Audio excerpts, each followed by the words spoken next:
제 아이들의 미래를 위해 이제 한국에서 살겠습니다. 미국 하버드 대학교의 로버트 윌슨 교수는 이 남성의 기록을 확인한 후 경악을 금치 못했습니다. 그가 30년간 연구해온 미국 중산층에 대한 모든 통념이 완전히 무너지는 순간이었습니다. 이는 단순한 이민 현상을 넘어선 체제 탈출로 해석되었습니다. 미국 사회보장국은 사태의 심각성을 인지하고 긴급회의를 소집했으며 미국을 떠나 한국으로 이주한 미국인이 정확히 17만 250명에 달하고 그중 73%가 자녀를 둔 부모 세대라는 충격적인 통계를 확인했습니다. 대체 선진국의 시민들이 이러한 대규모 한국행을 선택하는 결정적인 이유가 무엇일까요? 그들이 한국에서 발견한 놀랍고 충격적인 비밀을 이제부터 상세히 공개하겠습니다. 세상에는 가끔 믿기 어려운 사건들이 발생하곤 합니다. 미국 최고 명문 의과대학에 입학하여 그 누구보다 밝은 미래가 보장되었던 제 여동생 엘레나가 졸업을 불과 6개월 앞두고 모든 것을 포기하겠다고 선언했습니다. 그 이유는 다름 아닌 한국인 남성과 결혼하여 지구 반대편의 나라로 이민을 가겠다는 것이었습니다. 당시 저는 이를 미친 짓이라고 생각했습니다. 그리고 제가 직접 한국을 경험하지 않았다면 그 생각은 영원히 바뀌지 않았을 것입니다. 시카고 남부 지역에서 태어나고 자란 저에게 안전이라는 개념은 항상 문을 잠그고 밤에는 홀로 걷지 않으며 총기 사고 뉴스를 매일 접하며 살아가는 것을 의미했습니다. 하지만 그것이 결코 정상이 아니라는 사실, 그리고 제가 얼마나 그 현실에 무감각해져 있었는지를 깨닫는 순간이 찾아왔습니다. 여기선 새벽 3시에 여자 혼자 걸어도 안전해. 여동생 엘레나의 이 한마디가 제 인생 전체를 완전히 뒤바꿔 놓을 줄은 그 누구도 예상하지 못했습니다. 총기 사고로 4명의 지인을 잃었던 저희 가족이 수십억에 달하는 학자금 대출을 짊어진 채 매일을 불안에 떨며 살던 우리가 한국어 문장 하나에서 비롯된 여정을 통해 어떻게 새로운 삶을 찾아 나섰는지 지금부터 심층적으로 들려드리겠습니다. 안녕하십니까? 저는 알렉스입니다. 시카고의 한 마케팅 회사에 근무하는 34세의 평범한 직장인이었으며 아들과 딸, 3자녀를 둔 한 가정의 가장이었습니다. 저희 가족을 먼저 간략히 소개하자면 아버지는 고등학교 수학교사로 어머니는 지역 도서관의 사서로 재직하셨습니다. 그리고 제가 늘 자랑스러워했던 여동생 엘레나는 시카고 의과대학에서 최고 성적을 유지하던 수재였습니다. 저희 가족은 전형적인 미국 중산층의 모습이었습니다. 평범하지만 안정적인 생활을 추구했고 부모님은 교육열이 높았으며 저희 자녀들은 아메리칸 드림을 굳게 믿으며 성장했습니다. 특히 엘레나는 가족의 큰 자랑이었습니다. 초등학교 시절부터 항상 반에서 1등을 놓치지 않았고 고등학교 시절에는 전국 과학 경시대회 우승자였으며 장학금을 받고 최고 명문 의대에 입학한 학생이었습니다. 엘레나는 1년만 더 지나면 의사가 되어 안정되고 풍요로운 미래를 보장받을 예정이었습니다. 하지만 2024년 11월 어느 날 엘레나는 갑작스럽게 가족 저녁 식사 자리에서 폭탄 선언을 했습니다. 나 의대 그만두기로 했어. 포크를 들고 있던 아버지의 손이 공중에서 멈추었습니다. 아버지가 먼저 당황하며 물으셨습니다. 뭐라고? 농담이지. 엘레나는 단호하게 대답했습니다. 진심이에요. 준호와 결혼하기로 했어요. 그리고 한국으로 떠날 거예요. 준호라는 이름은 처음 듣는 것이었고 게다가 한국이라니 우리 가족 중 아시아에 가본 사람은 아무도 없었습니다. 제가 물었습니다. 누구야? 준호가 도대체 누구인데? 엘레나는 3달 전에 병원 실습을 할 때 만난 한국인 의사라고 설명했습니다. 그는 방문 교수로 와 있었다고 했습니다. 어머니의 얼굴은 충격으로 하얗게 변했습니다. 엘레나, 너 제정신이니? 7년 동안 공부해온 것을 다 버리겠다는 거야? 그것도 만난 지 겨우 3달 된 남자 때문에? 엘레나는 강하게 반발했습니다. 미친 거 아니에요? 이제야 처음으로 제 삶을 스스로 제대로 선택하는 거예요. 여동생의 단호한 표정을 보면서 가슴이 철렁 내려앉았습니다. 그녀는 농담을 하는 것이 아니었습니다. 그날 저녁, 저희 집은 문자 그대로 전쟁터가 되었습니다. 부모님의 필사적인 설득, 여동생의 완강한 반발, 그리고 저의 분노가 뒤섞였습니다. 저는 엘레나에게 소리쳤습니다. 도대체 무슨 생각을 하는 거야? 평생 꿈꿔온 의사의 꿈을 포기하고 심지어 한국인이랑 결혼해서 어디가 어딘지도 모르는 나라로 간다고? 정신 좀 차려. 엘레나는 오히려 차분하게 대답했습니다. 내 꿈은 의사가 되는 게 아니었어. 그건 우리 가족의 꿈이었지? 나는 다른 삶을 원해. 그날 밤, 저는 정말 오랜만에 울었습니다. 배신감, 혼란, 그리고 이해할 수 없는 여동생의 선택에 대한 분노로 밤을 지새웠습니다. 그때는 전혀 알지 못했습니다. 엘레나의 그 선택이 얼마나 현명한 것이었는지, 그리고 그 선택이 결국 우리 가족 모두를 구원하게 될 것이라는 사실을 말입니다. 바로 다음 날 아침, 제가 거주하는 동네에서 편의점 총격 사건이 발생하여 2명이 사망했다는 뉴스를 확인하면서도 저는 이상하리만치 무감각했습니다. 또 하나의 뉴스일 뿐이라고 치부했죠. 미국에서는 총기 사고가 너무나 일상이 되어버렸습니다. 그것이 얼마나 비정상적인 일상인지 깨닫는 데에는 시간이 필요했습니다. 엘레나의 선언 이후 일주일 동안 저희 집은 얼음장처럼 차가운 분위기였습니다. 부모님은 엘레나를 설득하기 위해 온갖 노력을 다했지만 엘레나는 완강했습니다. 저는 분노와 혼란 사이를 오갔습니다. 퇴근 후 저는 여동생의 방을 찾아갔습니다.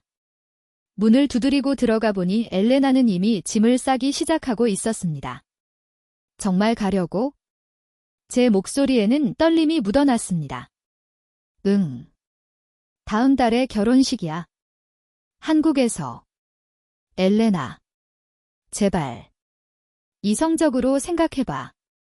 넌 의사가 될 사람이잖아. 미국에서 의사라면 얼마나 대단해? 연봉도 높고 존경도 받고. 거기 가서 뭘 할 건데? 영어 선생님이라도 할 거야? 여동생은 무거운 한숨을 내쉬었습니다. 오빠. 돈이 전부는 아니야? 미국에서 의사로 산다는 게 어떤 건지 알아? 끊임없는 소송 위험, 천문학적인 학자금 대출, 환자보다 보험사와 싸우는데 더 많은 시간을 쓰는 현실. 저는 반문했습니다. 그래도 한국. 왜 하필 거기야? 너 거기 말도 못하잖아. 준호가 내게 한국어를 가르쳐주고 있어? 그리고 난 의학 영어를 잘해? 한국의 대형 병원에서는 영어 능통 의사를 필요로 해. 대화는 점점 격해졌습니다. 제가 목소리를 높였습니다. 그 남자, 너 꼬시려고 그러는 거 아니야? 너 같은 미국 여자 데리고 자기 나라 가서 자랑하려고? 아니면 영주권 때문에? 엘레나의 얼굴이 굳어졌습니다. 준호는 영주권 필요 없어. 한국 최고 병원의 의사라고. 그리고 그런 편견 좀 버려. 모든 아시아 남자가 오빠가 생각하는 스테레오 타입이 아니야? 그걸 어떻게 믿어?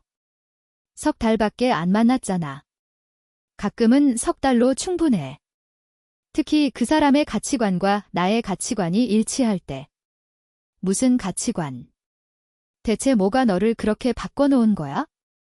엘레나가 잠시 침묵하다가 천천히 입을 열었습니다. 지난달 응급실 당직이었어. 그날 총기 사고로 3명의 10대 환자가 실려왔지. 한 명은 이미 도착했을 때 사망했고 나머지 2명은 필사적으로 살렸지만 한 명은 영구적인 장애를 갖게 됐어. 여동생의 눈에 눈물이 고였습니다. 그날 준호도 함께 있었어. 한국에서는 이런 일이 거의 없다고 하더라. 총기 규제가 엄격해서. 그 말이 내 머릿속에서 떠나지 않았어. 내가 아무리 훌륭한 의사가 되어도 이 시스템 속에서는. 엘레나는 말을 잇지 못하고 고개를 숙였습니다. 저는 아무 말도 할 수 없었습니다. 총기 사고는 시카고에서 너무나 흔한 일이었습니다. 저 역시 고등학교 시절 총격 사고로 친구를 잃은 경험이 있었지만 그것이 정상이라고 여겨왔습니다. 어디나 위험은 있고 다른 나라도 마찬가지일 것이라고 생각했기 때문입니다. 그래도 그건 그거고 이건 이거지? 내 인생을 완전히 뒤엎을 만한 이유는 안 돼. 한국에 대해 어떤 인상을 갖고 계신지 궁금하네요. 저는 잠시 망설였습니다. 글쎄요. 아시아 국가니까 뭔가 전통적이고 보수적인 이미지가 있죠? 수미는 웃었습니다. 절반은 맞고 절반은 틀렸네요. 한국은 굉장히 이중적인 나라예요. 전통과 최첨단 기술이 공존하는 곳이죠. 서울은 뉴욕보다 더 현대적인 면이 있어요. 정말요? 그럼 미국보다 발전된 부분도 있나요? 많죠. 인터넷 속도, 대중교통, 의료 시스템, 특히 치안은 비교가 안 될 정도로 좋아요. 수미는 이어서 말했습니다. 제가 미국에 처음 왔을 때 가장 놀란 건 밤에 돌아다니는 게 무서웠다는 거예요. 그 말이 제 귀에 강하게 꽂혔습니다. 여동생이 했던 말과 비슷했기 때문입니다. 치안이 그렇게 좋아요. 네. 한국에서는 새벽에 여자 혼자 길을 걷는 것도 크게 위험하지 않아요. 총기 소지가 불법이라 총기 사고도 거의 없고요. 총기 사고, 그 단어는 저를 불편하게 만들었습니다. 마침 그때 제 휴대폰에 알림이 왔습니다. 지역 뉴스 속보였습니다. 속보, 시카고 북부 고등학교 인근에서 총격 사건 발생. 1명 사망, 3명 부상. 수미는 제 표정 변화를 알아챘습니다. 무슨 일 있으세요? 아, 또 총격 사건이네요. 우리 동네 근처에서. 수미의 눈이 커졌습니다. 또요. 자주 있는 일인가요? 저는 당연하다는 듯이 대답했습니다. 네. 시카고니까요. 총기 사고는 일상이에요. 그게 정상이라고 생각하세요? 그 질문이 저를 당황하게 만들었습니다. 정상. 물론 정상이 아닐 것입니다. 하지만 그게 현실이었습니다. 물론 정상은 아니지만 미국에선 그냥 받아들여야 하는 현실이에요. 수미는 고개를 저었습니다. 죄송하지만 저는 그걸 이해할 수 없어요. 제가 사는 세상에서는 그런 일이 거의 일어나지 않거든요. 그날 저녁 집으로 돌아오는 길에 수미의 말이 계속 머릿속을 맴돌았습니다. 제가 사는 세상에서는 그런 일이 거의 일어나지 않거든요. 정말 다른 세상일까요? 집에 도착하자마자 저는 더 구체적으로 한국의 치안에 대해 검색하기 시작했습니다. 통계, 뉴스 기사, 외국인들의 경험담을 찾아보았습니다. 놀랍게도 수미의 말은 과장이 아니었습니다. 한국은 세계에서 가장 안전한 국가 중 하나였으며 특히 총기 범죄율은 미국의 극히 일부에 불과했습니다. 그리고 의료 시스템. 한국은 전 국민 의료보험 시스템을 갖추고 있었고 의료비는 미국의 10분의 1 수준이었습니다. 게다가 의사들의 소송 부담도 훨씬 적었죠. 이래서 여동생이 생각이 여기까지 미치자 휴대폰이 울렸습니다. 고등학교 친구 피터였습니다. 알렉스, 루카스 소식 들었어? 루카스는 우리 고등학교 동창이었습니다. 아니, 무슨 일 있어? 오늘 그 총격 사건. 루카스가 총에 맞았어. 지금 중환자실이래. 심장이 멎는 것 같았습니다. 루카스는 제 절친한 친구였습니다. 어떻게 된 거야? 그냥 잘못된 장소, 잘못된 시간에 있었던 거래. 이마트에 장 보러 갔다가 강도의 총에 맞았대. 전화를 끊고 저는 한동안 멍하니 앉아 있었습니다. 루카스는 아무 잘못도 없었습니다. 그저 생필품을 사러 갔다가 이 미친 나라의 총기 폭력에 희생된 것뿐이었습니다. 문득 책상 위에 놓인 엘레나의 결혼식 초대장이 눈에 들어왔습니다. 한글과 영어로 된 글자들. 처음으로 여동생의 선택이 단순한 충동이 아닐 수도 있다는 생각이 들었습니다. 루카스의 총상은 다행히 생명을 위협할 정도는 아니었지만 완전히 회복되기까지는 몇 개월이 걸릴 거라고 했습니다. 병원을 방문했을 때 그의 표정은 공허했습니다. 이런 일이 또 일어날까 봐 무서워 루카스가 작은 목소리로 말했습니다. 이제 마트에 가는 것도 두려울 것 같아. 그 말이 제 가슴을 찔렀습니다. 일상적인 활동조차 공포의 대상이 되어버린 나라에서 우리는 살고 있었습니다. 병원에서 나오는 길에 여동생에게 전화를 걸었습니다.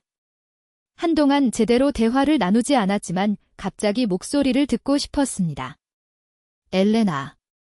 나야. 알렉스. 무슨 일이야? 괜찮아. 루카스가 총상을 입었어. 지금 병원에 있어? 오, 맙서사. 어떻게 된 거야? 그냥 마트에 갔다가. 웃긴 건 알아? 내가 항상 가는 그 마트야. 그날 내가 갔을 수도 있었어. 전화기 너머로 여동생의 한숨 소리가 들렸습니다. 알렉스, 이게 내가 말하려던 거야. 우리가 너무 무감각해져 있어. 이런 일들이 일어나는 게 당연한 것처럼 여기고 있다는 거? 침묵이 이어졌습니다. 저는 길가에 서서 지나가는 차들을 바라보았습니다. 평범한 일상 속에 숨겨진 불안감이 갑자기 선명하게 느껴졌습니다. 엘레나, 너 결혼식에 가도 될까? 당연하지. 내가 오면 정말 기쁠 거야. 하지만 부모님은 아직도 안 간다고 하셔. 하지만 나는 가보고 싶어. 내가 선택한 그곳이 어떤 곳인지 직접 보고 싶어. 여동생의 목소리에 기쁨이 묻어났습니다. 정말. 생각이 바뀐 거야? 아직 내 결정을 완전히 이해한 건 아니야? 하지만 한번 보고 싶어. 고마워, 알렉스. 정말 기뻐. 전화를 끊고 집으로 향했습니다. 한국행을 결정한 것은 순간적인 결정이었지만 왠지 마음이 편안해졌습니다. 적어도 여동생의 새 삶이 시작되는 모습을 볼 수 있을 테니까요.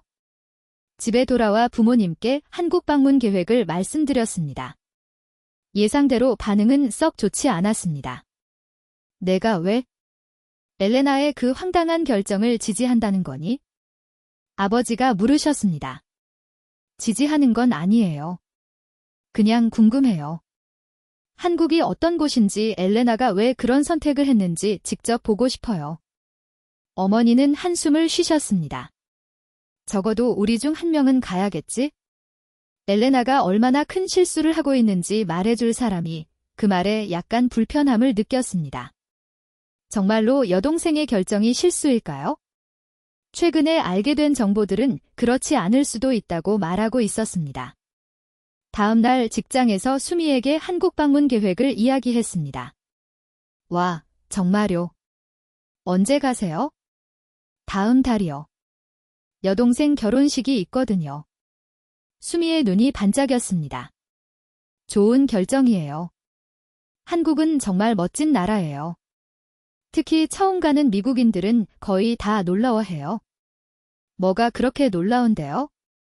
일단 안전함이요. 그리고 편리함. 대중교통은 세계 최고 수준이고 인터넷은 어디서나 빠르게 연결되고 음식은 맛있고 건강해요. 물론 단점도 있지만 대부분의 미국인들은 장점에 더 놀라는 것 같아요. 수미는 제게 몇 가지 기본적인 한국어 표현도 가르쳐 주었습니다. 안녕하세요. 감사합니다. 이것 주세요 같은 것들이었습니다.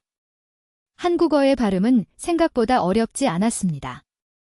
오히려 규칙적이고 논리적인 느낌이었습니다. 그날 저녁 온라인으로 한국행 비행기 티켓을 예약했습니다. 여동생의 결혼식이 있는 주에 맞춰 일주일 휴가를 냈습니다. 이상하게도 설렘과 불안이 동시에 밀려왔습니다.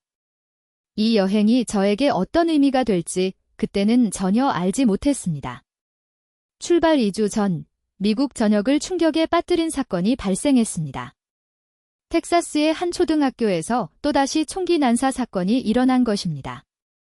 21명의 어린이와 교사들이 목숨을 잃었습니다. 너무나 끔찍한 비극이었지만 더 끔찍한 것은 이런 일이 반복되고 있다는 사실이었습니다. 뉴스를 보며 가슴이 무너져 내렸습니다. 어떻게 이런 일이 계속해서 일어날 수 있는지, 왜 우리 사회는 이를 막지 못하는지 이해할 수 없었습니다.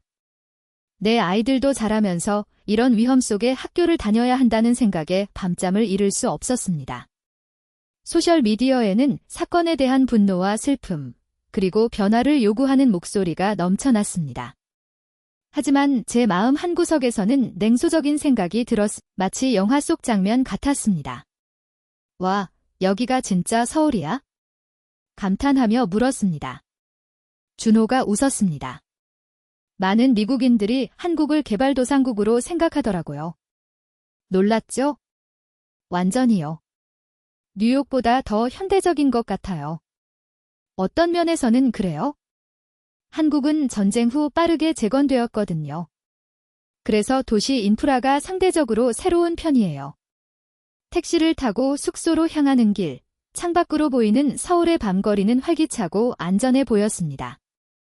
사람들이 늦은 시간에도 거리를 걷고 있었고 여성들도 혼자 돌아다니는 모습이 보였습니다. 여기 치안이 정말 좋아요? 궁금해서 물었습니다. 준호가 고개를 끄덕였습니다. 네. 세계에서 가장 안전한 나라 중 하나예요. 특히 밤에 혼자 돌아다니는 것에 대한 두려움이 거의 없죠. 미국에선 상상할 수 없는 일이었습니다. 시카고에서는 해가 지면 항상 경계를 늦추지 않았으니까요. 숙소는 강남이라는 지역의 모던한 호텔이었습니다.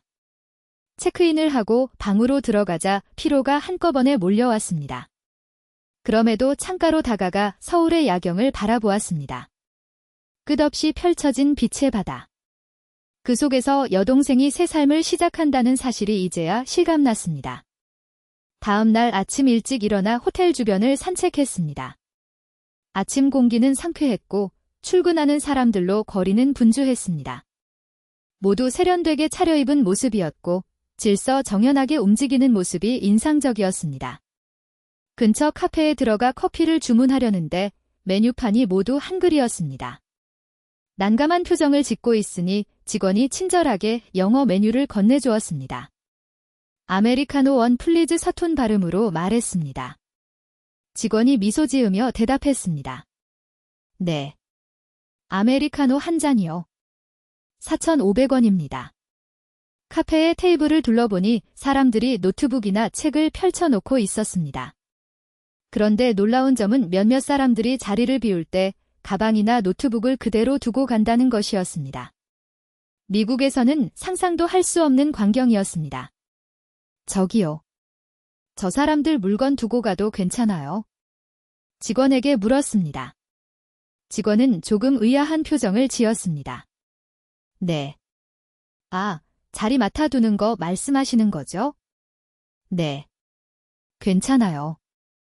여기선 보통 그렇게 해요. 믿기지 않았습니다. 시카고에서 제 노트북을 카페 테이블에 두고 화장실에 다녀오면 100% 사라질 것이 분명했습니다. 커피를 마시며 창밖을 바라보는데 문득 거리의 풍경이 눈에 들어왔습니다. CCTV가 곳곳에 설치되어 있었고 경찰관들이 순찰을 돌고 있었습니다. 하지만 그들은 총을 휴대하고 있지 않았습니다. 정말 놀라운 광경이었습니다. 호텔로 돌아오는 길에 지하철역을 지나게 되었습니다. 호기심에 계단을 내려가 보았습니다. 지하철 역사는 놀라울 정도로 깨끗하고 현대적이었습니다. 디지털 안내판이 설치되어 있었고 승강장에는 스크린도어가 있었습니다. 무엇보다 사람들이 질서 있게 줄을 서서 기다리는 모습이 인상적이었습니다. 지하철 노선도를 살펴보니 서울 전역이 복잡한 네트워크로 연결되어 있었습니다. 한 시민에게 용기를 내어 물어보았습니다. 실례합니다. 지하철이 얼마나 자주 와요? 그는 영어로 친절하게 대답해 주었습니다. 러시아어에는 2, 3분마다, 보통 시간에는 5, 6분마다 옵니다. 늦은 밤에도 10분 간격이고요. 미국의 대중교통과는 비교할 수 없는 효율성이었습니다. 호텔로 돌아와 여동생에게 전화했습니다. 엘레나, 여기 지하철 시스템 정말 대단하다. 그렇지. 처음엔 나도 놀랐어. 차 없이도 서울 어디든 쉽게 갈 수 있어? 그리고 사람들이 카페에 물건 두고 다니는데 아무도 안 훔쳐가더라. 여동생이 웃었습니다. 그게 내가 말했던 거야? 여기서는 그런 일상적인 불안감이 없어. 내가 자연스럽게 느끼는 경계심이 여기선 필요 없다는 거지? 엘레나, 내가 왜 여기 있길 원하는지 조금 이해가 가기 시작했어. 나중에 더 많은 걸 보여줄게.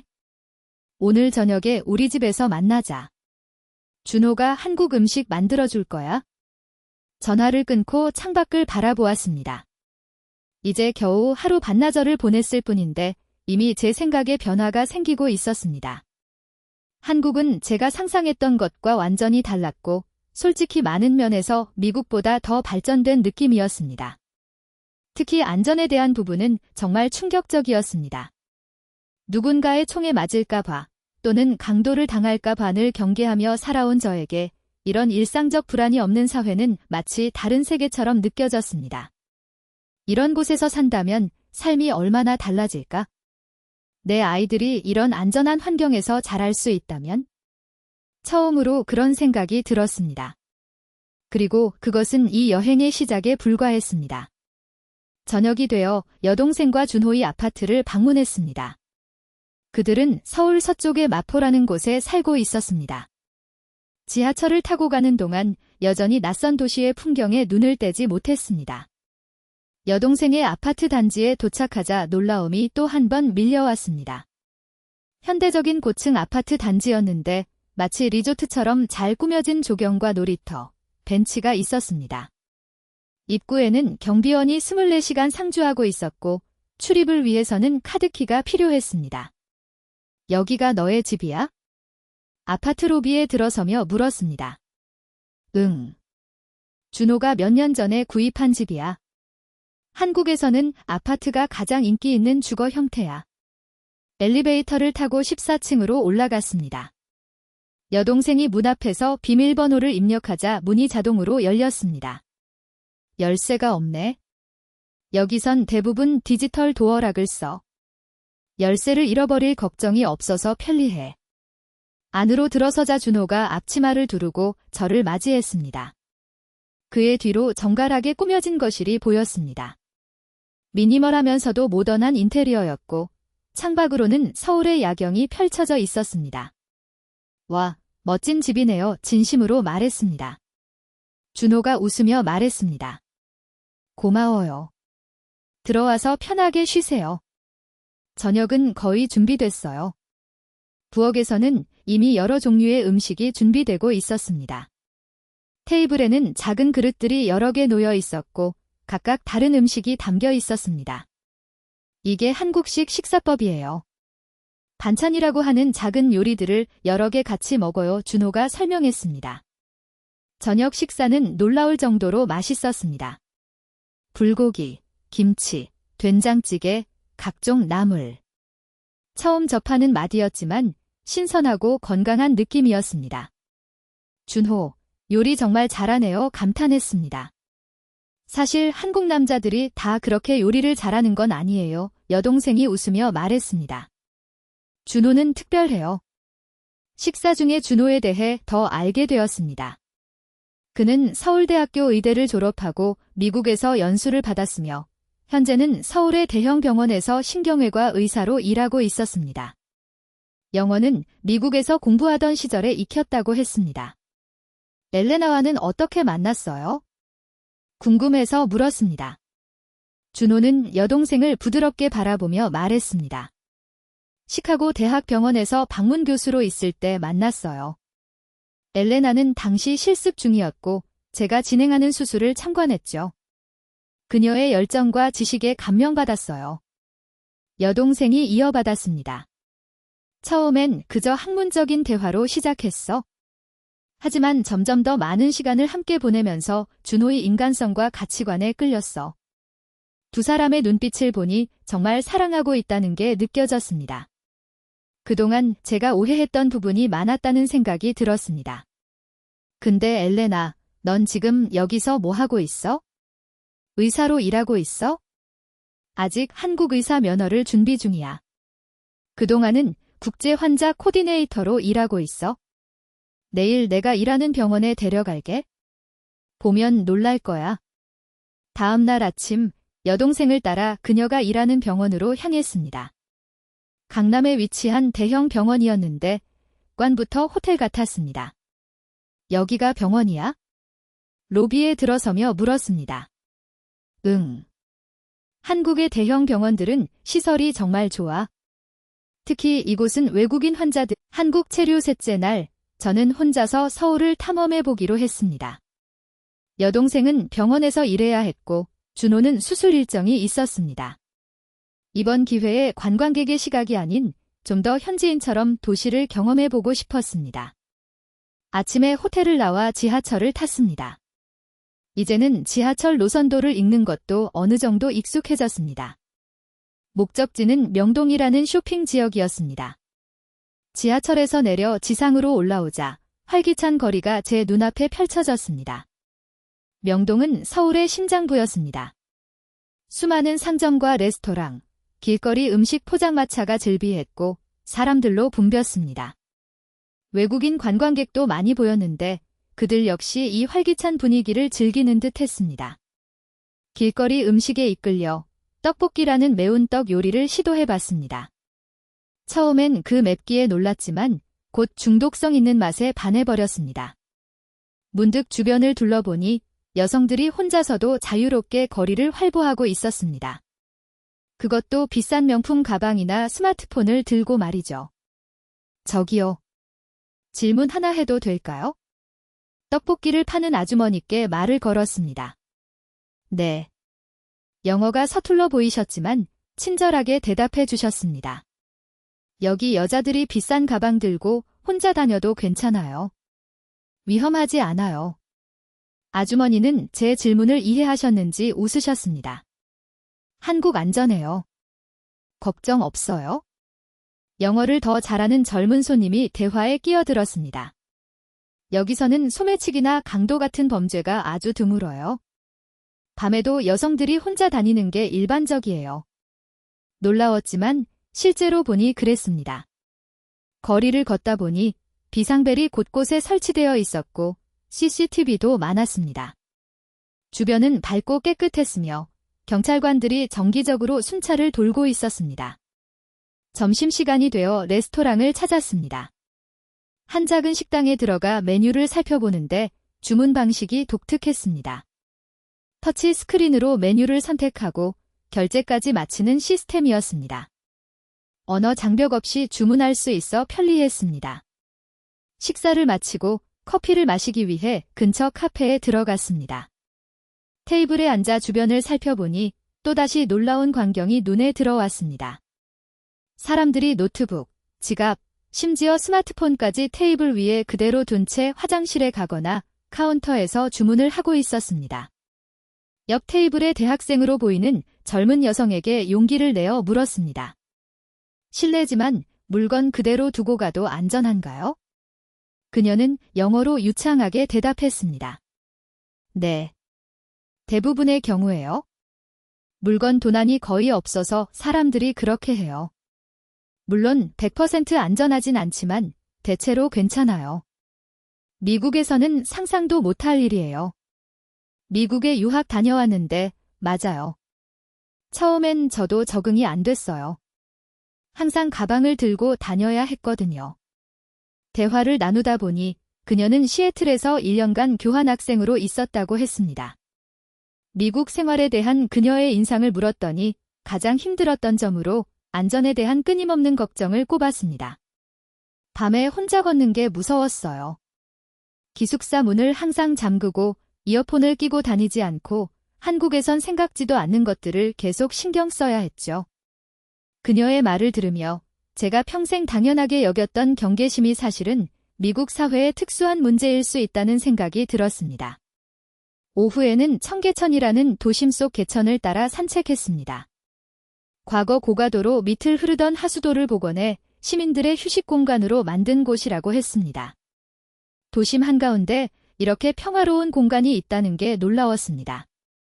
해가 저물기 시작했지만 거리는 오히려 더 활기를 띠었습니다. 식당과 상점들의 불이 켜지고 사람들이 퇴근 후 모여들었습니다. 저도 발걸음을 이끌어 현지인들이 많이 찾는다는 종로 지역으로 향했습니다. 저녁을 먹고 나오니 이미 밤 9시가 넘었습니다.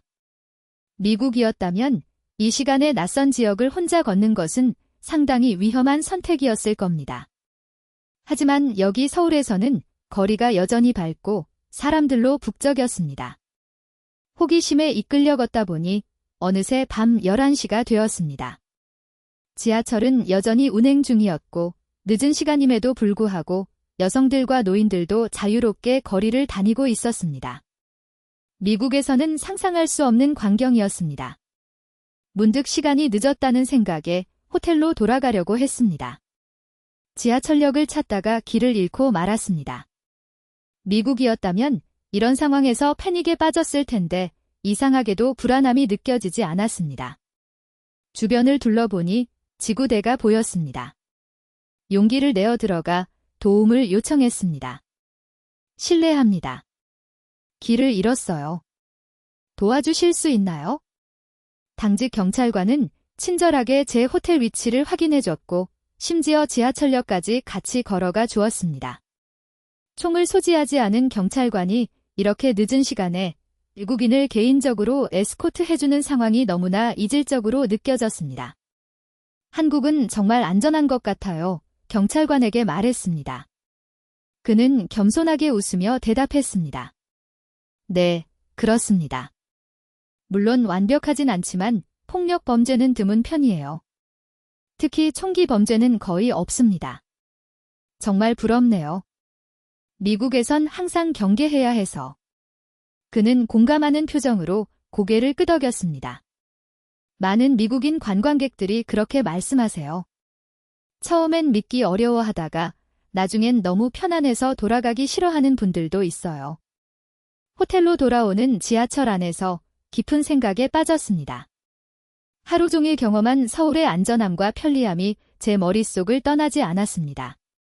미국에서 정상이라고 여기던 많은 것들이 사실은 그렇지 않을 수 있다는 깨달음이 점점 더 강해졌습니다.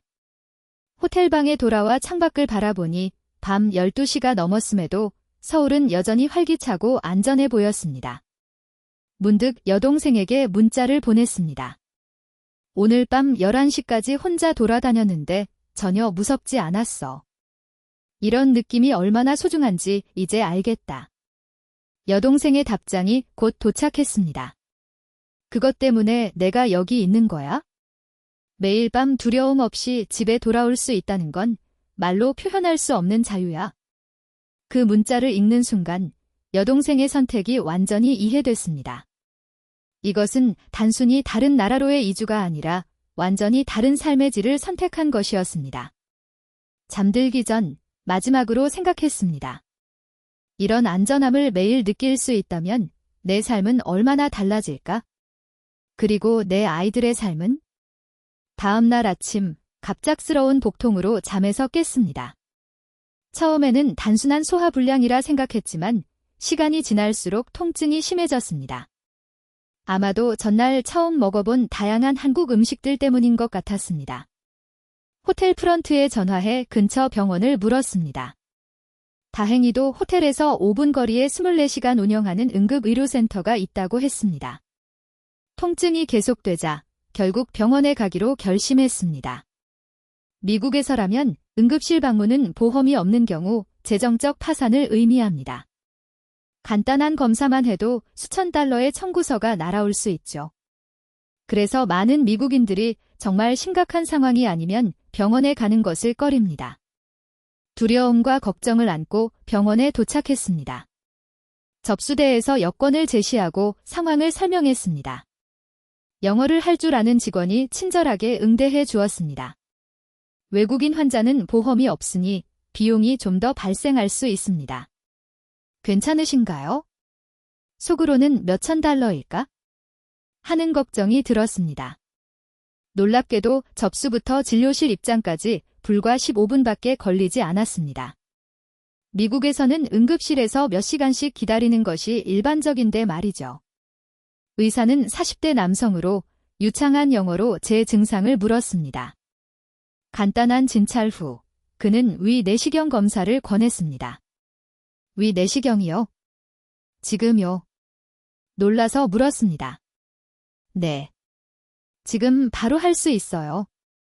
급성 위염이 의심되는데 정확한 진단을 위해 내시경이 필요합니다. 미국에서는 위 내시경 예약을 하려면 몇 주에서 몇 달을 기다려야 하는데 여기서는 즉시 가능하다니 믿기 힘들었습니다. 비용이 얼마나 될까요? 외국인, 하지만 기본적인 의료 접근성과 질은 세계 최고 수준이라고 자신있게 말할 수 있어요. 여동생도 덧붙였습니다. 미국에서는 의사들이 보험회사와 싸우는데 많은 시간을 쓰잖아.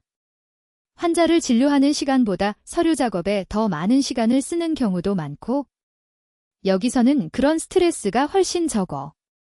의사가 정말 의사로서의 일에 집중할 수 있는 환경이야. 대화를 나누면서 의료에 대한 두 나라의 철학적 차이가 느껴졌습니다. 미국에서는 의료가 주로 비즈니스로 취급되는 반면 한국에서는 더 공공 서비스에 가깝게 운영되고 있었습니다. 미국으로 돌아가고 싶어? 여동생이 문득 물었습니다. 그 질문에 잠시 생각에 빠졌습니다. 불과 며칠 전만 해도 당연히 그렇다고 대답했을 텐데 지금은 확신이 서지 않았습니다. 솔직히 모르겠어. 여기서 경험한 것들이 내 생각을 많이 바꿔놓았어. 여동생과 준호는 서로 눈빛을 교환했습니다. 뭔가 말하고 싶은 것이 있는 듯 했지만 급하게 꺼내지는 않았습니다. 호텔로 돌아오는 길에 오늘 경험한 의료 시스템에 대해 계속 생각했습니다. 미국에서는 아프면 가장 먼저 드는 생각이 얼마나 비용이 들까? 인데 여기서는 그런 걱정 없이 필요할 때 의료 서비스를 받을 수 있다는 것이 얼마나 큰 차이인지 몸소 느꼈습니다. 창문 밖 서울의 야경을 바라보며 생각했습니다. 이런 사회에서 살면 얼마나 많은 스트레스가 사라질까? 내 아이들이 이런 환경에서 자란다면? 그리고 처음으로 여기서 사는 것은 어떨까? 하는 생각이 머릿속을 스쳐 지나갔습니다. 다음 날은 여동생의 결혼식 전날이었습니다. 오전 일정이 없어서 호텔 근처 공원에서 조깅을 하기로 했습니다. 서울의 아침 공기는 상쾌했고 많은 현지인들도 조깅이나 태극권 같은 운동을 하고 있었습니다. 운동을 마치고 호텔로 돌아와 샤워를 하는데 전화가 왔습니다. 준호였습니다. 알렉스, 오늘 시간 괜찮으세요? 함께 점심 먹으면서 이야기 좀 나누고 싶은데요. 네, 좋아요. 엘레나는요? 엘레나는 친구들과 결혼식 최종 준비를 하느라 바빠요. 우리 둘이 이야기할 기회가 좋을 것 같아서요. 솔직히 조금 긴장됐습니다. 지금까지 준호와 단둘이 있었던 적이 없었기 때문입니다. 하지만 동시에 그를 더 알아갈 수 있는 좋은 기회라고 생각했습니다. 약속 시간에 호텔 로비에서 만났습니다. 준호는 평소의 의사 모습과 달리 캐주얼한 청바지와 셔츠 차림이었습니다. 학동역 근처에 좋은 한식당이 있어요. 거기서 먹을까요? 준호가 제안했습니다. 레스토랑은 전통적인 한옥 스타일로 꾸며진 곳이었습니다. 우리는 개인실에 안내되었고 바닥에 앉아 낮은 테이블에서 식사하게 되었습니다. 한국식 좌식 문화에 적응되세요? 준호가 물었습니다. 생각보다 편해요. 처음엔 다리가 아플 줄 알았는데 의외로 괜찮네요. 음식이 나오기를 기다리며 준호가 이야기를 시작했습니다. 사실, 알렉스, 오늘 만나자고 한 건 솔직한 대화를 나누고 싶어서요. 우리 가족이 될 텐데 서로를 더 이해했으면 해서요. 저도 그래요. 솔직히 처음엔 엘레나의 결정에 화가 났었어요. 그리고 준호 씨에 대한 편견도 있었고요. 준호는 웃으며 고개를 끄덕였습니다. 이해해요. 제가 미국인이었어도 같은 반응이었을 거예요. 낯선 외국인이 갑자기 나타나 가족을 데려간다고 하면 누구나 의심스러울 테니까요. 준호의 솔직함이 편안하게 느껴졌습니다. 준호 씨는 왜 미국이 아니라 한국에서 살기로 했어요? 미국에서 의사로 일하면 훨씬 수입이 좋을 텐데. 준호는 잠시 생각하더니 대답했습니다. 저도 그 선택에 대해 많이 고민했어요. 실제로 시카고 대학병원에서 정규직 제안도 받았거든요. 하지만 미국에서 1년 동안 생활하면서 느낀 점이 있었어요. 음식이 나왔고 준호는 각 요리에 대해 설명해 주었습니다. 갈비찜, 생선구이, 각종 나물과 김치 등 풍성한 식사였습니다. 미국에서 어떤 점이 불편했어요? 음식을 먹으며 물었습니다. 불편함보다는 가치관의 차이였어요. 미국 의료 시스템에서는 의사가 환자를 치료하는 사람이기도 하지만 동시에 비즈니스맨이어야 해요. 항상 법적 소송 가능성을 걱정하고 보험회사와 협상하고 그런 환경이 저와 맞지 않았어요. 그리고 일상적인 안전 문제도 컸죠. 밤에 병원 주차장에서 차로 걸어갈 때마다 등 뒤가 불안했어요. 한국에서는 한 번도 느껴보지 못한 감각이었죠.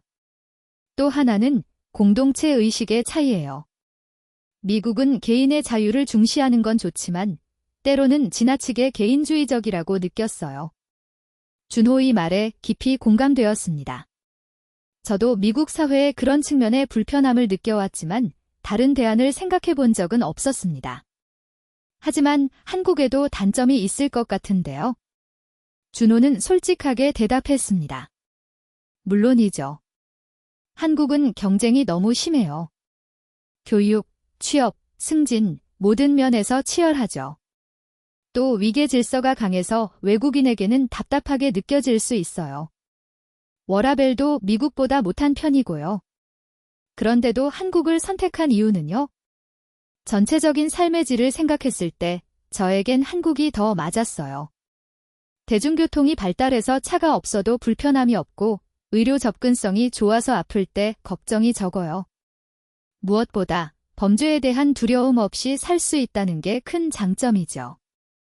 제가 생각하는 가정을 꾸리기에 더 좋은 환경이었어요. 우리의 대화는 자연스럽게 문화적 차이와 각 사회의 장단점으로 이어졌습니다. 준호는 미국에서 생활하며 느꼈던 문화 충격에 대해 이야기했고 저는 한국에서 경험한 놀라운 점들을 공유했습니다. 그런데 엘레나는 어떻게 설득했어요? 의대 거의 다 나온 상태에서 그만두는 건 쉬운 결정이 아니었을 텐데. 준호는 미소를 지었습니다. 설득이라기보다는 솔직한 대화였어요. 엘레나가 응급실에서 총기 피해자들을 치료하며 느끼는 좌절감을 많이 이야기했거든요. 환자를 치료해도 그 사람이 또다시 위험한 환경으로 돌아간다는 사실에 무력감을 느꼈대요. 맞아요. 엘레나가 그런 이야기를 저에게도 했어요. 제가 엘레나에게 한국의 의료 시스템과 사회 안전망에 대해 이야기해줬었고 직접 방문해서 경험해보라고 제안했어요.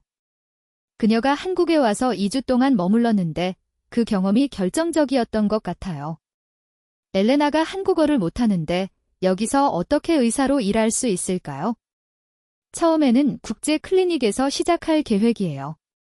외국인 환자를 주로 보는 곳이죠. 동시에 한국어를 집중적으로 배워서 3년 안에 한국 의사 면허 시험을 볼 예정이에요. 물론 쉽지 않은 과정이지만 엘레나는 언어 감각이 뛰어나서 빠르게 배우고 있어요. 대화를 나누면서 준호가 여동생을 진심으로 사랑하고 있다는 것이 느껴졌습니다. 그는 단순히 여동생을 데려가는 것이 아니라 그녀가 더 행복하고 의미 있는 삶을 살 수 있도록 돕고 있었습니다. 식사를 마치고 함께 한강공원을 산책하기로 했습니다. 4월의 한강은 벚꽃이 만개하여 아름다웠습니다. 많은 시민들이 자전거를 타거나 피크닉을 즐기고 있었습니다. 한국 사람들은 여가 시간을 어떻게 보내나요? 궁금해서 물었습니다. 다양해요. 등산이 인기 있고 카페에서 시간을 보내는 것도 좋아요. 요즘은 캠핑이나 여행도 많이 하고요. 물론 워라밸이 완벽하진 않지만 점점 개선되고 있어요. 벤치에 앉아 한강을 바라보며 준호가 조심스럽게 물었습니다. 알렉스, 혹시 한국에서 살아볼 생각은 없으세요? 아이들을 데리고요? 그 질문에 놀랐습니다. 저요? 아니, 글쎄요. 생각해 본 적 없어요? 단순한 호기심이었어요. 엘레나가 가끔 당신도 여기서 살면 좋겠다고 말하거든요. 미국에서의 생활이 당신에게도 스트레스가 많다고요? 특히 아이들 교육에 관한 부분에서요? 준호의 말에 잠시 생각에 빠졌습니다. 사실 시카고에서의 제 삶은 끊임없는 경계와 불안의 연속이었습니다. 밤에 주차장에서 차까지 걸어가는 짧은 거리도 항상 주변을 살피며 걸어야 했고 뉴스에서 들려오는 총기 사고 소식에 무감각해질 정도로 일상이 되어버린 폭력. 그리고 아이들이 학교에서 총기 난사 대비 훈련을 받아야 한다는 준호의 부모님은 저를 특별히 신경 써주셨고 제가 불편함 없이 식을 즐길 수 있도록 배려해 주셨습니다. 당신 오빠가 와줘서 정말 다행이에요. 부모님이 못 오셔서 엘레나가 많이 서운해 했거든요. 준호의 어머니가 말씀하셨습니다. 저도 와서 다행이라고 생각해요. 엘레나가 정말 행복해 보여서 기뻐요. 결혼식이 끝나고 호텔로 돌아온 저는 시차 적응이 아직 완전히 되지 않아 낮잠을 자기로 했습니다. 2시간 정도 잠들었다가 휴대폰 알림음에 깼습니다. 여러 개의 부재중 전화와 문자가 와 있었습니다. 대부분 미국에서 온 것들이었습니다. 불안한 마음에 첫 번째 문자를 열어보았습니다. 알렉스, 뉴스 봤어. 시카고 남부에서 대규모 총격 사건이 있었어. 우리 동네야. 심장이 빠르게 뛰기 시작했습니다. 서둘러 다른 메시지들을 확인했습니다. 너 거기 있어서 다행이야. 루카스가 또 총에 맞았어. 이번엔 심각해. 알렉스 빨리 전화해. 긴급 상황이야. 공포에 질려 미국 뉴스 사이트를 열어보았습니다. 큰 제목이 눈에 들어왔습니다. 시카고 남부 쇼핑몰에서 총기 난사 사건. 5명 사망, 12명 부상. 기사를 읽어내려가는데 갑자기 숨이 멎는 것 같았습니다. 희생자 명단에 제가 아는 이름이 있었습니다. 피터. 제 고등학교 친구이자 대학 룸메이트였던 사람입니다. 안 돼, 이럴 수가. 휴대폰을 떨어뜨릴 뻔했습니다. 급하게 부모님께 전화를 걸었습니다. 다행히 2분 다 무사했습니다. 하지만 아버지의 목소리가 떨렸습니다. 알렉스, 너무 끔찍한 일이 있었어. 너의 친구 피터가. 그리고 루카스는 중환자실에 있어? 상태가 매우 위중해. 어떻게 된 거예요? 왜 하필 그 쇼핑몰에? 토요일 오후라 사람이 많았나 봐. 총격범이 무차별적으로 발포했대. 경찰이 제압하기 전에 이미 많은 피해가.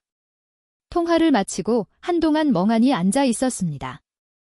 피터는 제 가장 친한 친구 중 한 명이었습니다.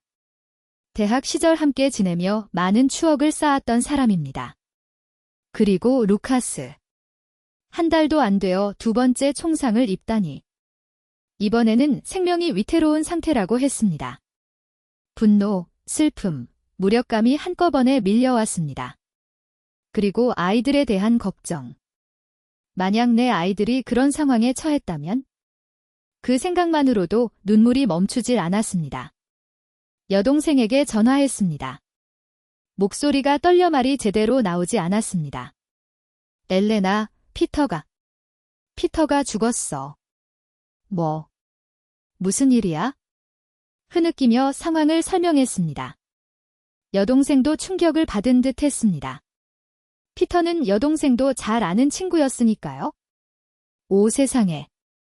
정말 끔찍해. 당장 갈게. 어디야? 30분 후 여동생과 준호가 제 호텔방에 도착했습니다. 결혼식 날임에도 불구하고 2 사람은 저를 걱정해 달려온 것입니다. 어떻게 이런 일이?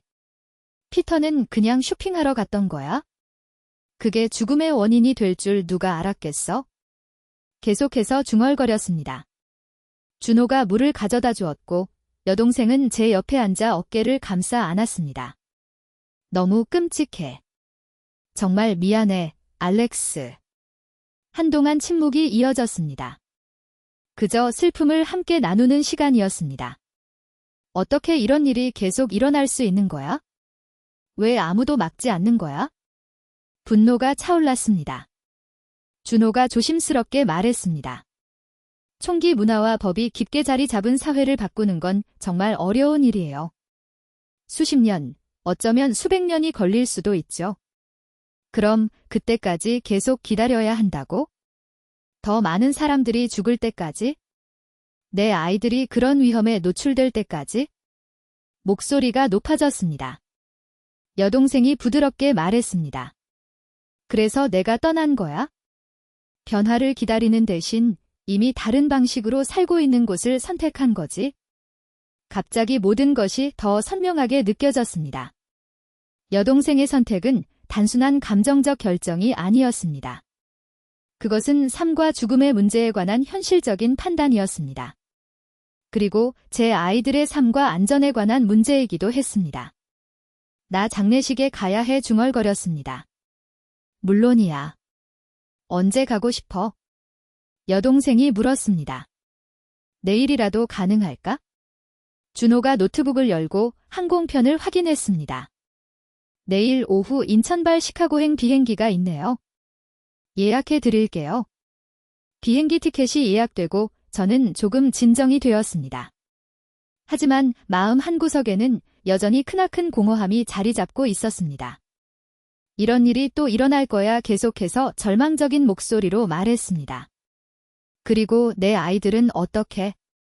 벌써 학교에서 총기 난사 대비 훈련을 받고 있다니 생각만 해도 끔찍해.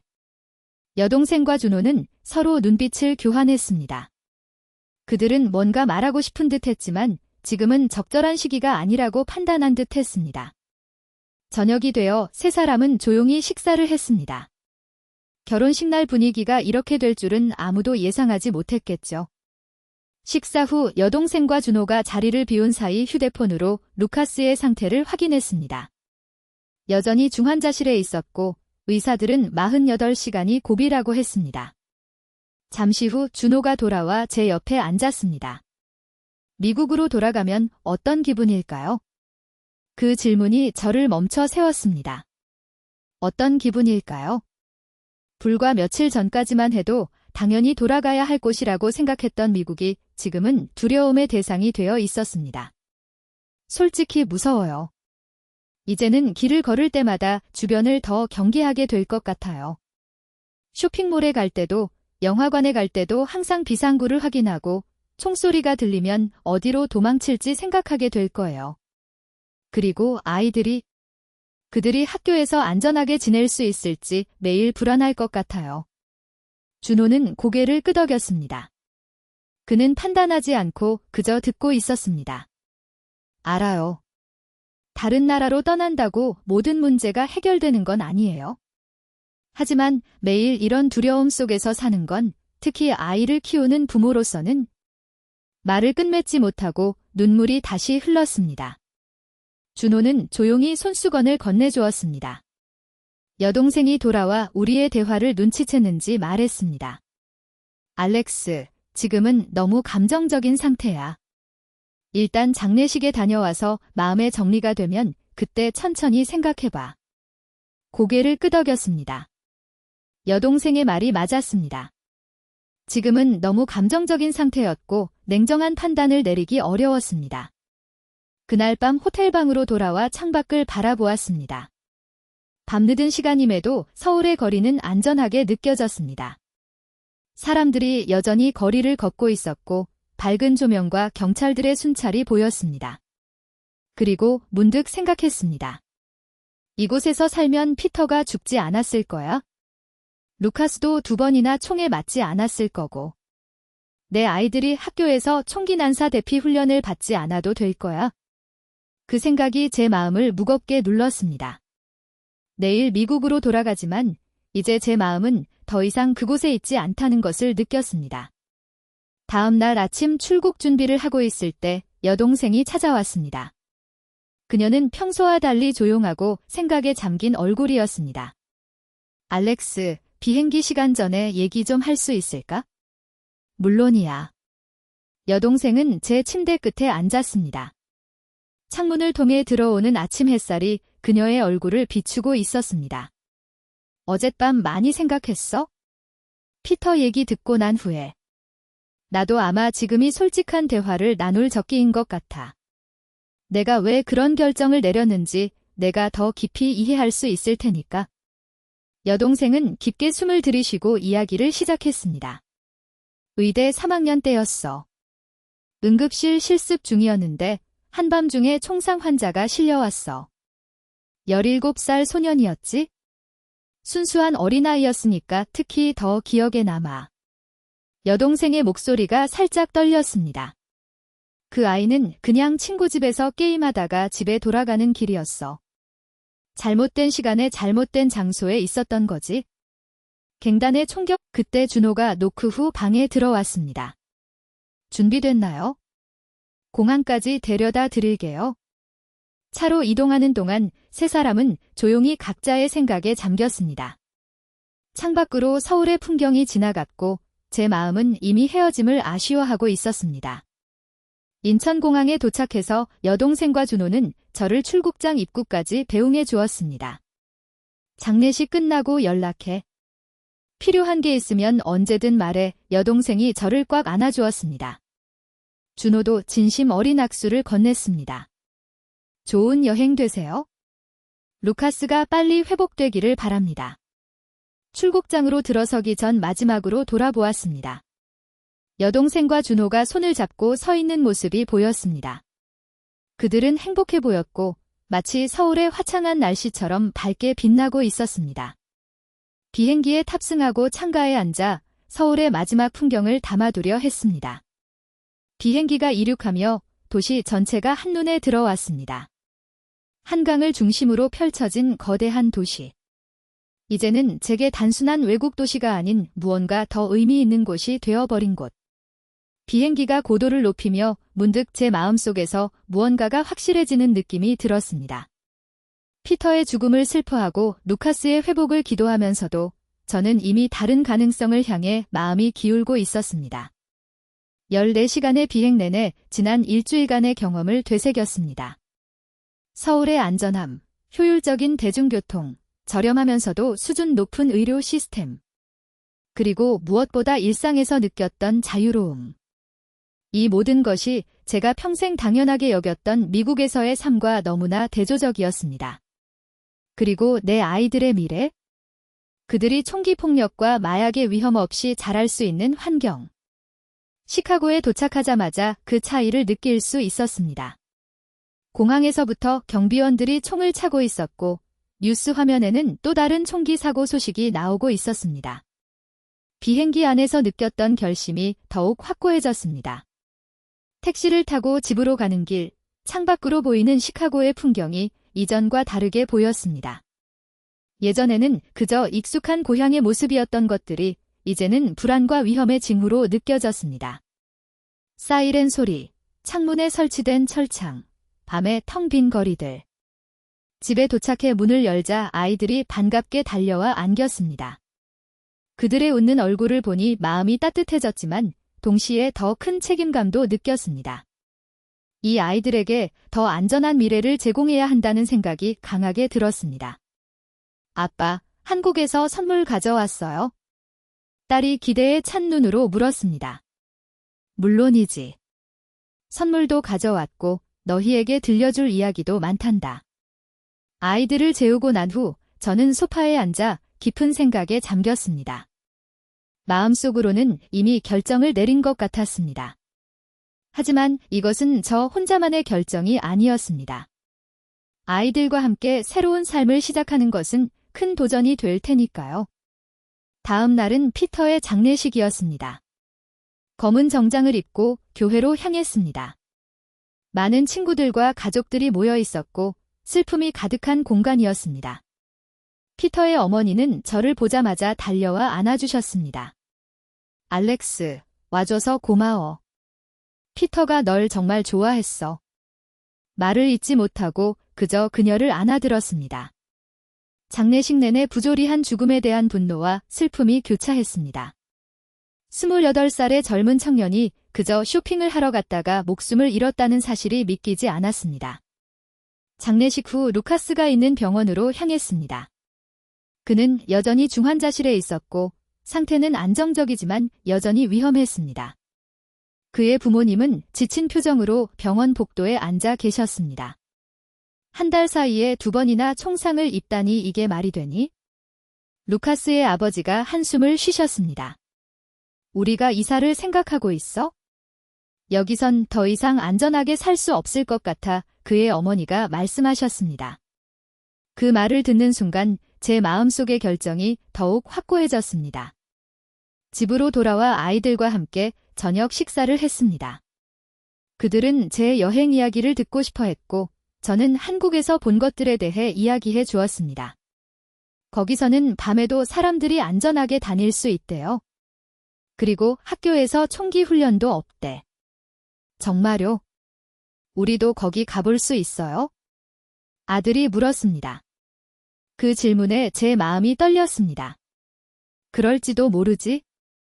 얘들아, 아빠가 생각 중이야. 아이들을 재운 후 여동생에게 전화를 걸었습니다. 엘레나, 결정했어. 우리 가족 모두 한국으로 갈 거야? 전화기 너머로 여동생의 기쁨이 전해졌습니다. 정말. 진지한 거지? 응.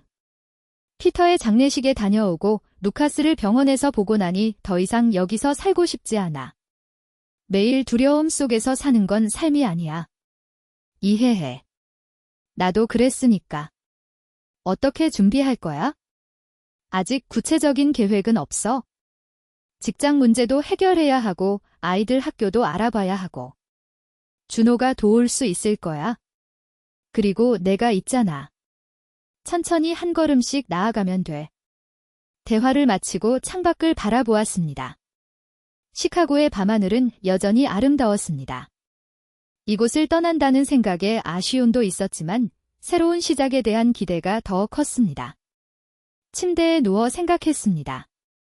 한국어 한 문장으로 시작된 여동생의 여정이 이제 내 가족의 삶도 바꾸게 되다니.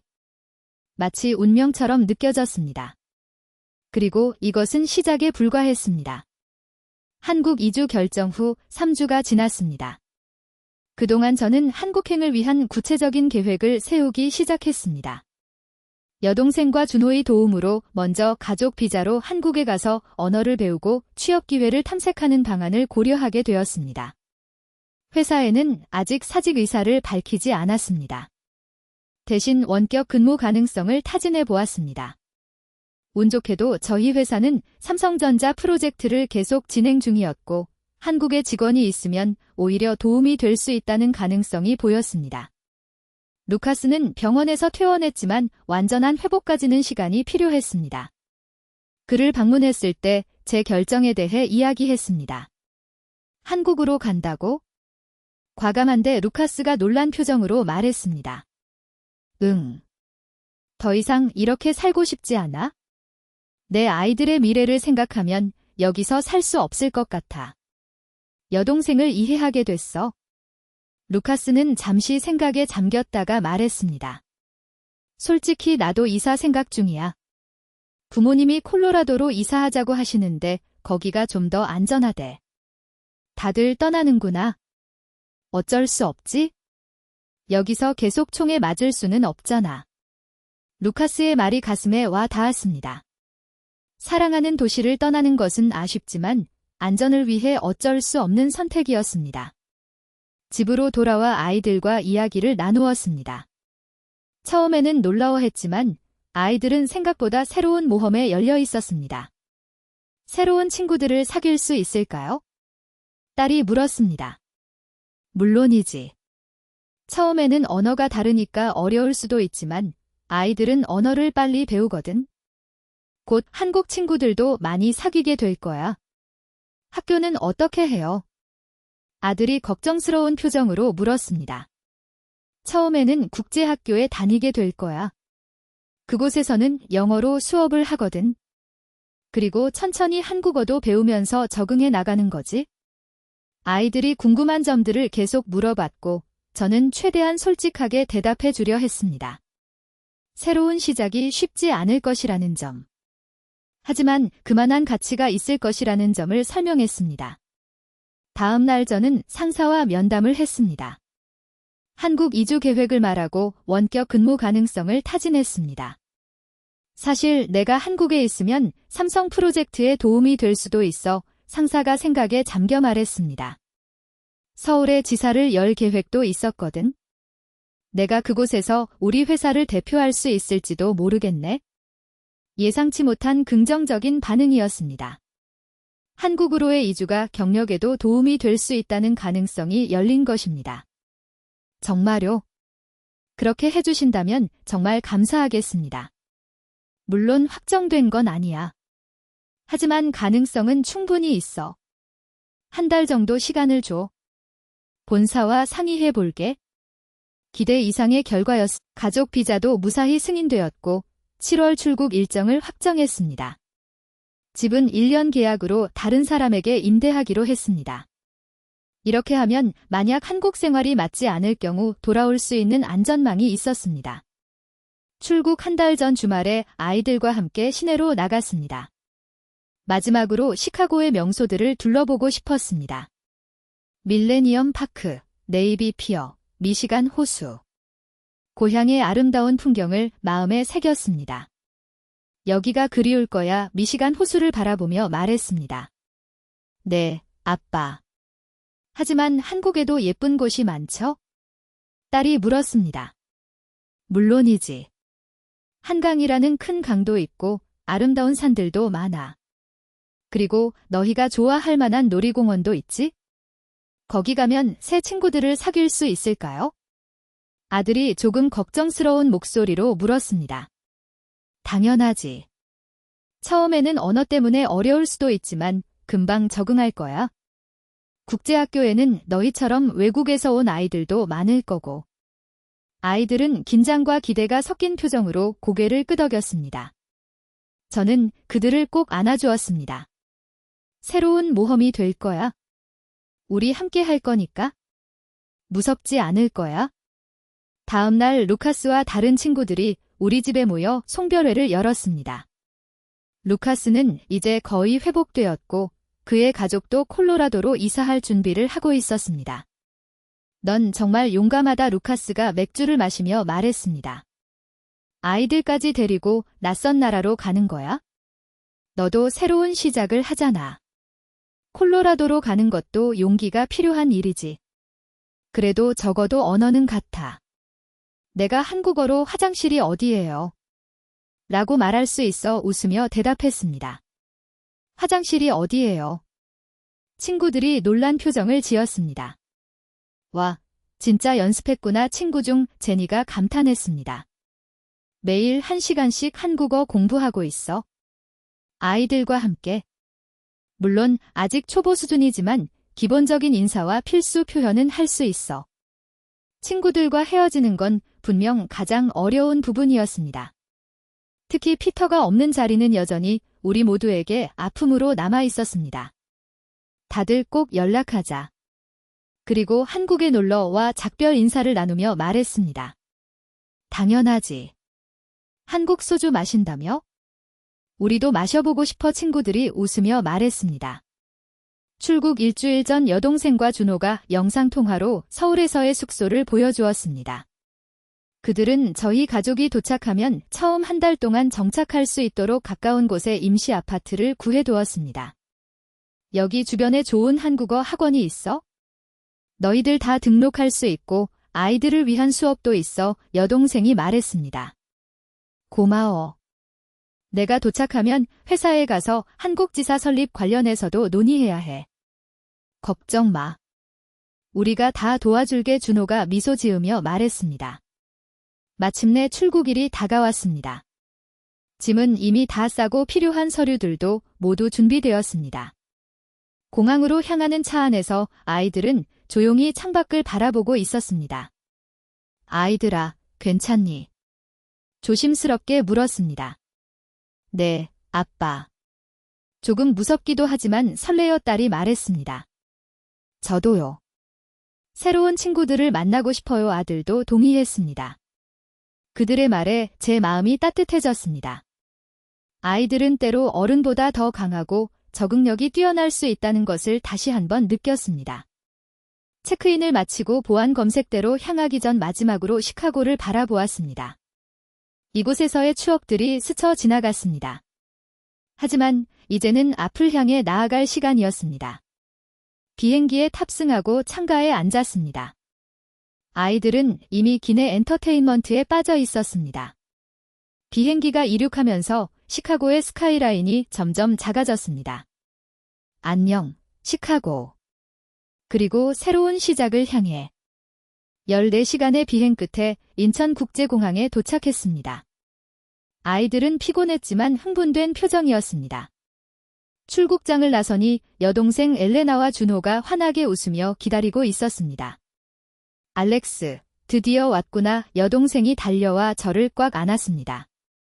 이것이 내 조카들이구나. 준호가 아이들에게 미소 지으며 인사했습니다. 여기 선물이 있어요. 준호는 아이들에게 한국 전통 인형과 과자를 선물했고 아이들은 기쁜 표정으로 받았습니다. 공항철도를 타고 서울로 향하는 길, 아이들은 창밖으로 보이는 한국의 풍경에 눈을 떼지 못했습니다. 와, 빌딩들이 정말 높아요. 아들이 감탄했습니다. 저기 보이는 게 한강이야. 여동생이 설명해 주었습니다. 나중에 거기서 자전거도 탈 수 있어? 임시 아파트에 도착하자 아이들은 흥분해서 방 곳곳을 뛰어다녔습니다. 새로운 공간을 탐험하는 그들의 모습에 미소가 지어졌습니다. 여기서 시작이구나. 여동생이 내 옆에 서서 속삭였습니다. 응, 여기서 시작이야. 제가 대답했습니다. 쉽지 않겠지만 우리는 해낼 거야. 그날 저녁 우리 가족은 모두 함께 식탁에 둘러앉았습니다. 준호가 준비한 한국 음식들로 가득 찬 테이블에 아이들은 호기심 가득한 눈으로 음식들을 살펴보았습니다. 이건 뭐예요? 딸이 김치를 가리키며 물었습니다. 김치라고 해. 한국의 대표적인 음식이지. 조금 맵지만 맛있어. 여동생이 설명했습니다. 아이들은 조심스럽게 새로운 음식들을 맛보기 시작했고 곧 불고기와 잡채 같은 음식들에 열광했습니다. 아들은 심지어 김치도 맵지만 맛있다며 더 달라고 했습니다. 식사를 마치고 아이들이 잠든 후 여동생과 준호와 함께 앞으로의 계획에 대해 이야기를 나눴습니다. 내일부터 정말 바쁠 거야. 여동생이 말했습니다. 외국인 등록, 은행 계좌 개설, 학교 방문. 걱정 마. 우리가 도와줄게. 준호가 덧붙였습니다. 그리고 가능한 한 빨리 정착할 수 있도록 최선을 다할게.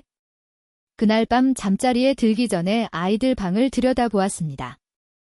그들은 평화롭게 잠들어 있었습니다. 이 아이들에게 더 안전한 미래를 제공하기 위한 결정이 옳았다는 확신이 들었습니다. 창문을 열고 서울의 밤 풍경을 바라보았습니다. 수많은 빛들이 반짝이는 도시.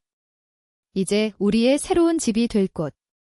비록 앞으로의 길이 쉽지는 않겠지만 이곳에서 우리 가족은 새로운 희망을 발견할 수 있을 것이라 믿었습니다. 여동생의 한마디로 시작된 여정이 이제 우리 가족 모두의 새로운 시작이 되었다는 생각과 함께 저는 깊은 잠에 빠져들었습니다. 내일은 또 다른 도전과 발견의 날이 될 테니까요. 이처럼 한 미국 중산층 가족의 용기 있는 선택이 어떻게 그들의 삶의 질을 근본적으로 변화시켰는지에 대한 이야기를 함께 나누었습니다. 여러분의 삶에도 불안 대신 안전을, 비즈니스 대신 휴머니티를 우선시하는 가치관이 중요한 역할을 하고 있다면 이 영상에 대한 여러분의 생각과 경험을 댓글로 공유해주세요. 구독과 좋아요는 더 많은 분들이 이처럼 중요한 사회적 통찰을 얻을 수 있도록 돕는 큰 힘이 됩니다. 다음에도 깊이 있는 인생 역전 스토리로 다시 찾아뵙겠습니다. 감사합니다.